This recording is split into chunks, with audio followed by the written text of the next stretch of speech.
Hi, I'm Sherry Stump. Thank you for joining me today. I'm reading from the devotional book, God's Amazing Grace by Ellen White. Today's reading is May 21, found on page 149. The title of today's devotion is With All the Heart. In Deuteronomy chapter 26 and verse 16, we read, "This day the Lord thy God hath commanded thee to do these statutes and judgments. Thou shalt therefore keep and do them with all thine heart and with all thy soul."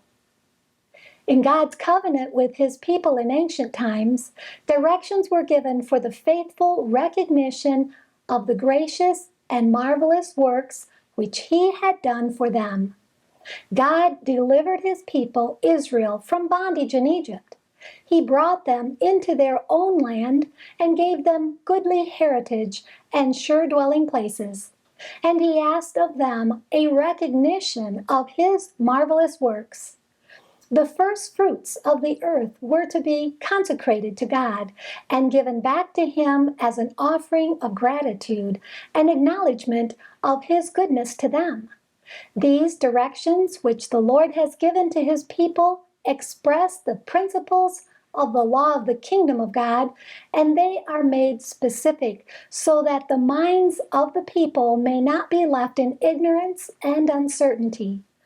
These scriptures present the never-ceasing obligation of all whom God has blessed with life and health and advantages in temporal and spiritual things. The message has not grown weak because of age. God's claims are just as binding now, just as fresh in their importance as God's gifts are fresh and continual. Lest any should forget these important directions, Christ has repeated them with his own voice. He calls his followers to a life of consecration and self-denial.